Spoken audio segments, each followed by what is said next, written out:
Nearly 33,000 people have been killed in Gaza since October 7th. That's according to the Gaza Health Ministry.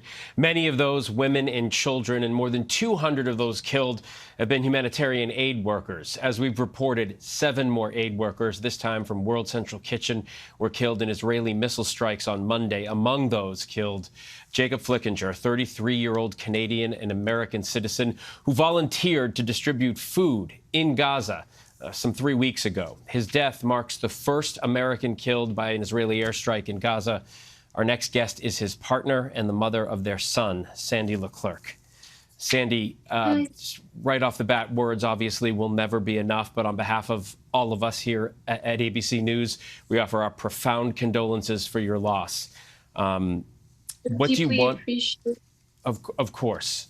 What do you want people to know about Jacob, other than what they're seeing in the headlines? I want people to know that he was such a man. He was a man of service, and he wanted to help. He wanted to be brave in this situation and help these people that were in need. And he's always been doing that through his life, since he's a veteran from the Canadian Army Force, and he has a lot of experience going out in other countries and helping people out. And yeah, I hope people remember him as such a brave man that was willing to go help people.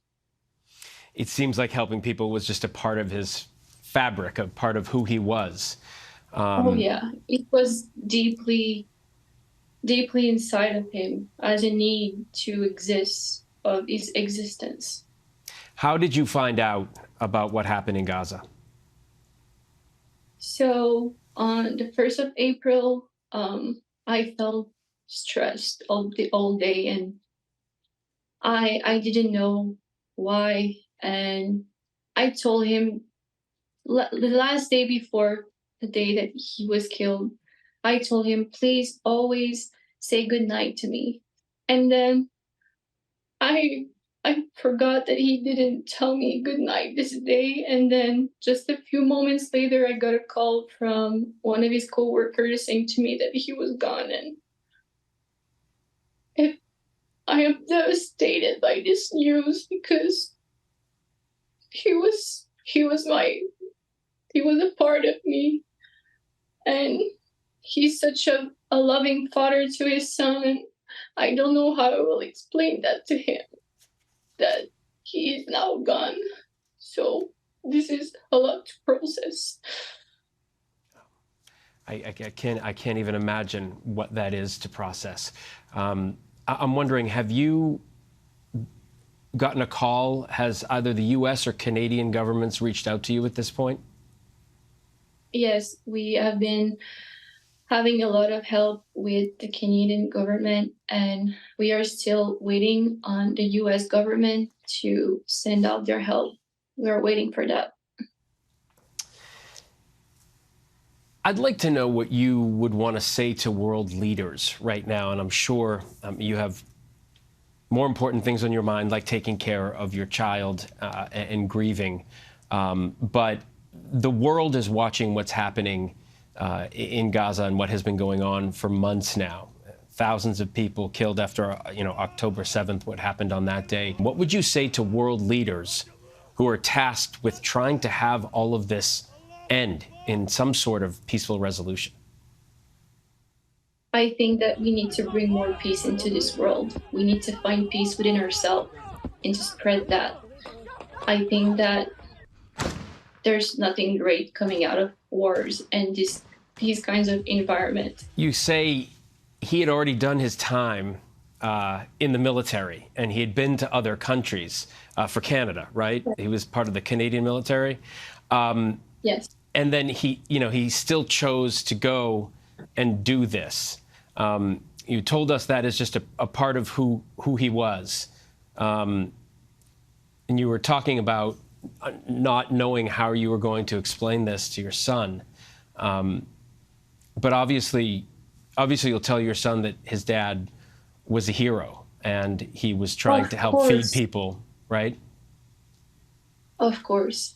this situation saddens me so much, but at the same time, Jacob was always a warrior, always a fighter, and he would always fight to bring more peace into this world.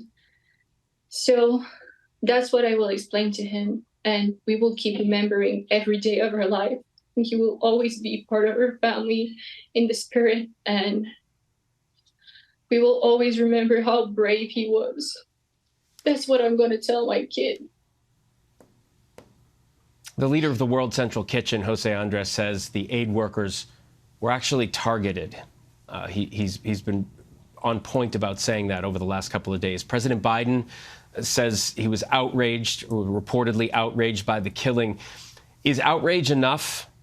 What would you tell President Biden today? I would tell him that we need some answers.